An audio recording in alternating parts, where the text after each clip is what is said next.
Hello, fellow true crimers. It is Crime with Ashley here, and I am back with another case. First off, I have a couple things that I need to say. So, number one, sorry about my background and everything that's going on. I'm still in the process of trying to get my recording room ready. So it's just a work in progress, but I wanted to put a video up because I miss doing a video and I found a case that I really want to do a video on. So we're going to do it. Also, I want to apologize for my lighting again. I am trying to figure out everything so that it looks better, but everything is just a work in progress. So we're just going to have to bear with me. Also, I want to say sorry for the watermark that's on top of the video. It should be around here going across the top.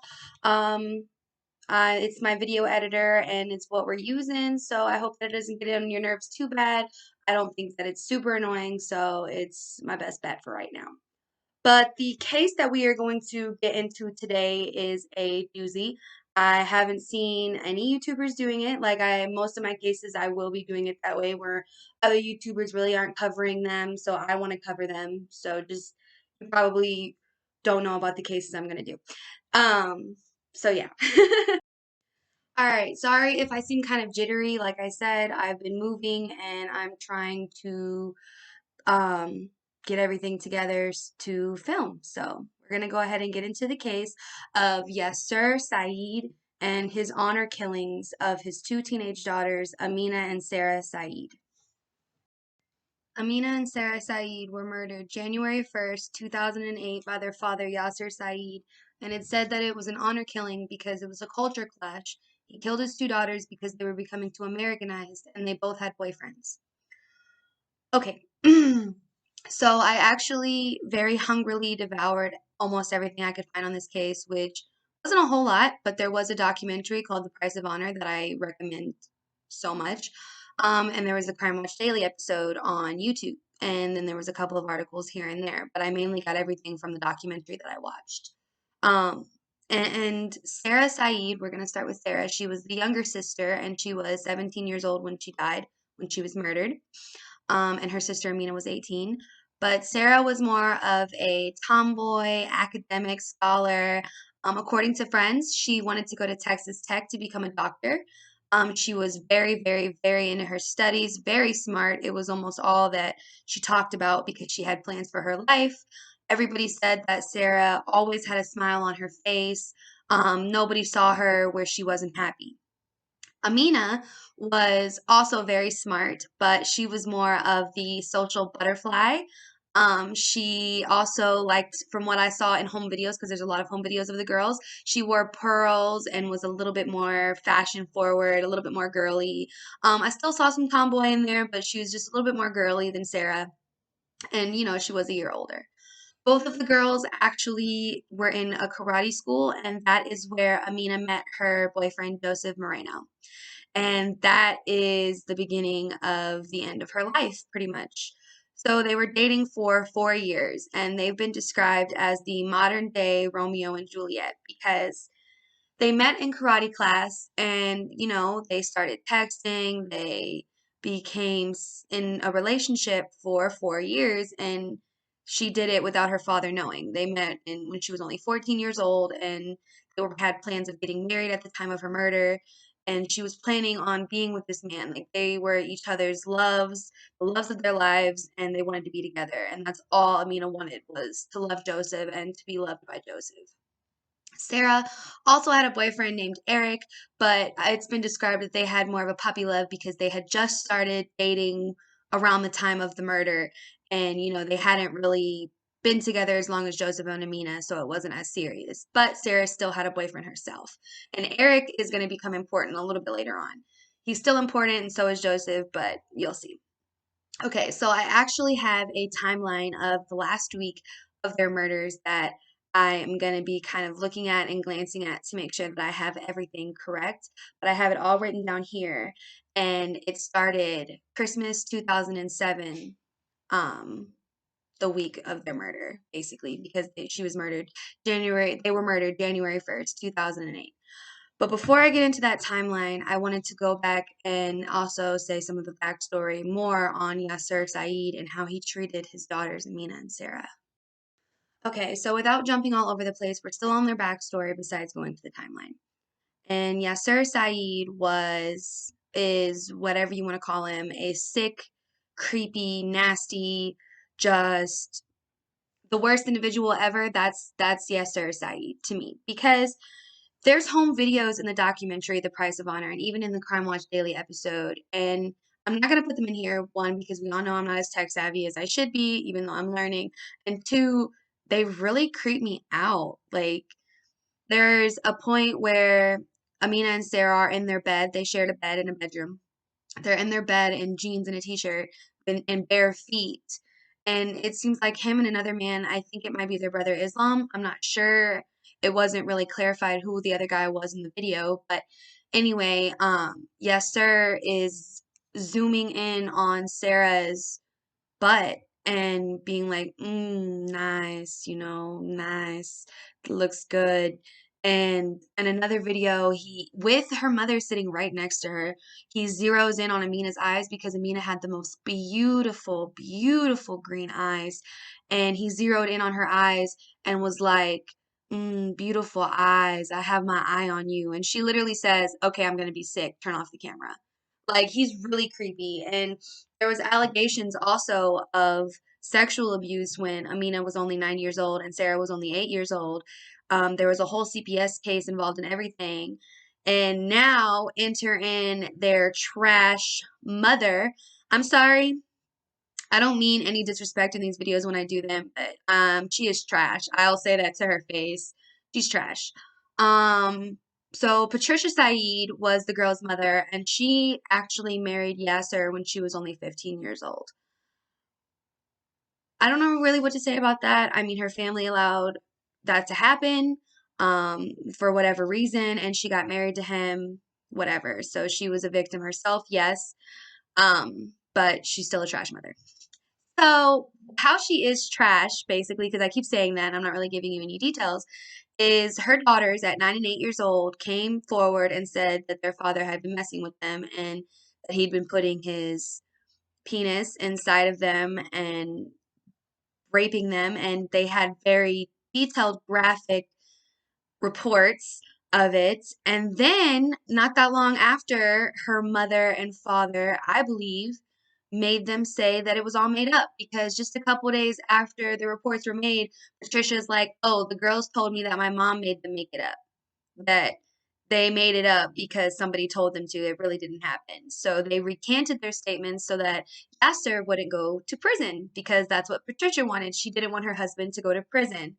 So the girls took it back and they ended up staying with their parents, and nothing really became of the report, even though Amina had actually written her Aunt Connie, and Aunt Connie's amazing, but had written her Aunt Connie a letter saying, my mom made me say that I made it up, but it wasn't made up. I don't want to live with my dad. I don't want to go back. I don't want to be there.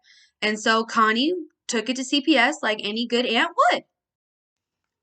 But for some reason, nothing came of it because, the mother said nothing happened, the father said nothing happened, and the girls took back their statement. And they never made another report about it, even though I don't think that that was the only time. Anyway, um, so fast forward a little bit. Yasser not only does these creepy home videos of them in their bedroom, he literally has these girls under surveillance. There's so many home videos of them because of their dad. He records them when they're in the backyard, when they're walking down the street to school. He literally, there's one video where he goes to Sarah's job. Well, Sarah and Amina both worked at the same place, and it was a grocery store in Irving, Texas, where all this happened, by the way. But so he went into her job and was recording her. Hold on one second, I have a guest. Okay, sorry about that. So he went to Sarah's job, and I've heard two different things. One, that Amina was in the car with him, and that it was Patricia in the car with him. But either way, there's a woman in the video that responds to him. And what happens is he zeroes in on Sarah, and she's checking out a customer, and he's like, she smiled at the customers. And the woman is like, that's part of her job. She has to. And like I said, it's either Amina or Patricia.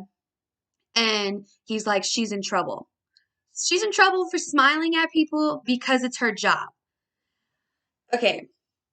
So, that happens like every video. I start talking and then like my saliva just, anyway, that was TMI, but back to the case. So he says she's in trouble for smiling at customers, and I can only imagine what that means because both girls said to Joseph's family, to Joseph, to Eric, to their friends, they told everybody, like everybody knew what was going on.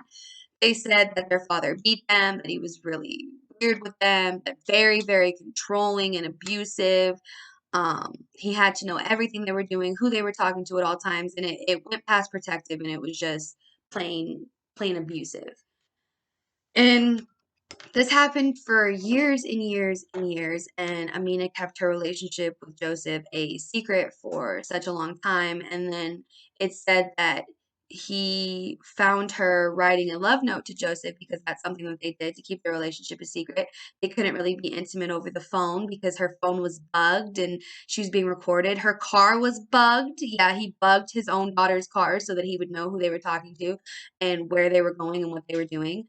So and they couldn't even go to work because he would record them. But anyway, so she had to be very secret, and the only thing they could do would be to write love notes. And he found her writing one, and she apparently lied and was like, this is a fake letter to a fake dude. I don't really have a boyfriend. I wish I could, because he's already been taking these two girls to Egypt for the past couple of summers to meet men to arrange a marriage.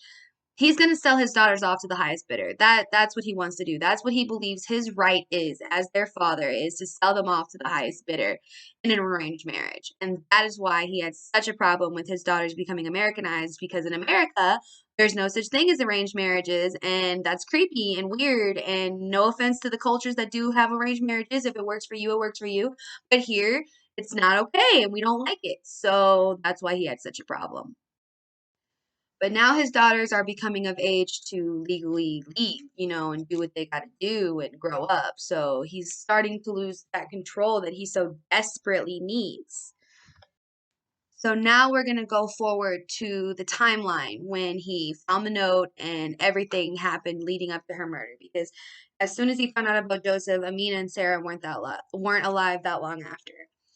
So he finds the note, and Joseph says that he went from talking to Amina for hours and hours every single day for years to she just completely disappeared off the face of the earth. And that is because he moved them 20 miles away. I don't know the exact name of the town. I forgot it, and I don't have it in my notes. I'm so sorry about that. I'll insert it down below. We know I got to do better with my details, but he ended up moving them to a town I know for sure that was 20 miles away in Texas. So a town 20 miles away from Irving, Texas. And she had told nobody. Nobody knew where she was. Nobody knew what happened to her. She was just gone. And then Christmas 2007, Sarah and Amina are done. They come up with a plan with their friends to leave. So, because Amina is sure her dad is going to kill her because she overhears him telling one of her uncles that she is soon to become just a memory since she doesn't want to listen to him, and she's dishonoring their family by becoming American and dating American. So, Christmas 2007, Amina and Sarah basically run for their lives, and Amina brings her friend Eddie. It's not clear why Eddie goes with her, but Amina brought her friend Eddie, and Sarah brought her boyfriend, Eric. And in the newspapers and articles around that time, it was mistaken that Eddie was Amina's boyfriend. He wasn't. He was just a friend of hers, and it was Joseph that was her boyfriend. And I wanted to be clear on that because Joseph had said that it kind of irritated him, and it would irritate me too. So Eddie is just her friend. So the thing is, and I think the thing that ruined the whole plan is Patricia, the trash mom, because Patricia found out what her daughters were going to do, and she was like, hey, I want to leave your dad too. He abuses me too. So, of course, Sarah and Amina, being the beautiful, sweet souls that they are, were like, okay, mom, you can come with us to Oklahoma. They ended up going to Tulsa, Oklahoma. And they went, and on December 26th, that is when they left, okay? And Patricia is very aware that her daughter's life is in danger. So December 25th, they decide they're gone. December 26th, they're actually going to Tulsa. But first, they stopped by Aunt Jill's house, and they were literally only at their Aunt Jill's house in Texas for 3 hours. They were supposed to go to the store to get a bag of chips, and then they ended up never coming back and just going straight to Tulsa, which is weird. And again, I blame Patricia for that too. So on December 27th, they are in a hotel in Tulsa, and Amina got a new phone to contact Joseph and to let him know everything that was happening and to let him know that she was basically free, that she was in Oklahoma, that she was fine. And he said, "Don't come back. You know, I love you. Stay safe. Stay away from here. I don't want you near your dad." Yada, yada, yada. So December 28th, already they have an apartment for rent. Okay, they already have an apartment in Tulsa for rent. And then December 29th, the friend that Amina brought with her, Eddie, ended up having to go back to Texas. And again, I feel like that is a factor in it too. Maybe Eddie would have been able to be like, no, Amina can stay with me. She doesn't have to go anywhere with you guys, whatever. But Eddie ended up having to go back to Oklahoma for a little bit because he was a DJ. And then going back to Texas, sorry. He went back to Texas because he's a DJ. And then he was supposed to come back to Oklahoma to stay with them because they had just gotten the apartment. And then December the 31st. From December the 29th to December the 31st, Patricia somehow convinces Amina that they are going back to Texas, not to Yaser, no, but they're going back to Aunt Connie's house to put flowers on their grandmother's grave and to visit family members, but not Yaser. It was clear that they would not be seeing Yaser because Amina refused to go back to Texas because she was terrified for her life. But Patricia just swore up and down that she would be fine, that they were just going to go to Aunt Connie's, and that was the end of it.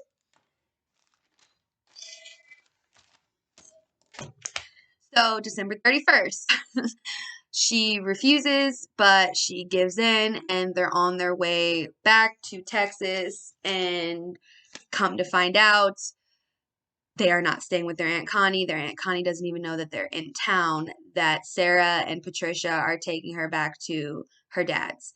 And Sarah ends up going to stay the night at the house, but Amina refuses to stay. She's terrified, and she ends up staying the night with her friend, Rosemary. And the next day, January 1st, 2008, the last day of Amina and Sarah's lives, Patricia was blowing up her daughter's phone. There's call logs. I've seen them. She was calling her all day and trying to beg her to come and see her dad. She said she had to come, that she basically had no choice. And then finally, Patricia goes to Rosemary's house to get her daughter and bring her daughter to Yaser. Real quick, Patricia in the documentary has the audacity, the goal. You know what? My goal is that she eventually sees this video. You guys, let's make that happen. Like, I want to blow up and this video be brought back so that Patricia can see it because I believe she had something to do with this. Patricia, I believe you had something to do with your daughter's murder. You're trash. Because how are you going to have the nerve in the documentary to be like, oh, Amina called me to have me pick her up because she wanted to make up with her dad? That's a bold-faced lie. In the call log, she called her so many times throughout the day, and Amina just refused to go home. And then Patricia just showed up. Like, she's lying. She's covering it up. I feel like she had something to do with it. So anyways, Patricia picks up her daughter, brings her to Yaser, and Yaser tells Patricia and the girls that he wants to take them out to dinner, and they get inside the taxi cab. And that is when, everything happens. They end up being gunned down.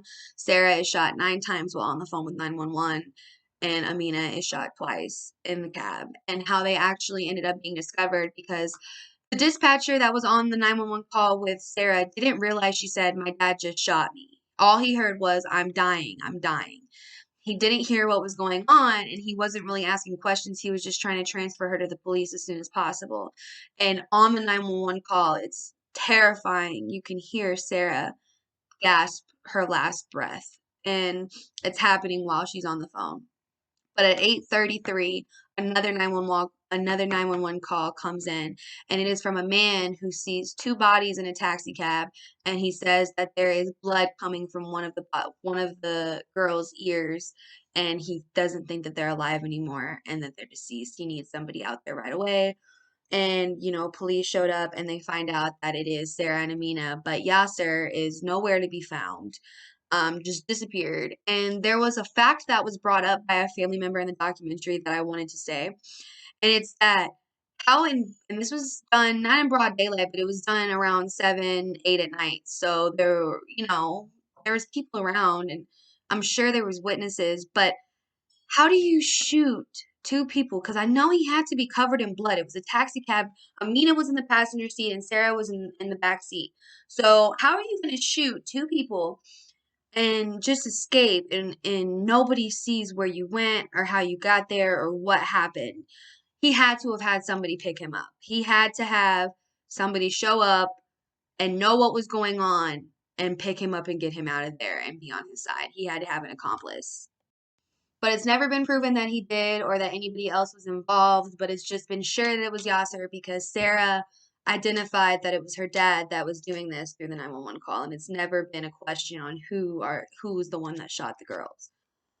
And also going back to Patricia, I wanted to insert this too. The graveyard where the girls were buried, they actually ended up having a Christian ceremony and a Muslim ceremony for the girls because that was their culture. And the girls ended up being buried in a Muslim cemetery. And I don't have anything negative to say about the Muslim traditions. I'm not that type of person. Your culture is all you. But this particular cemetery that Amina and Sarah are buried in, there's no flowers. The grass is dead. There's no color. It looks barren and sad.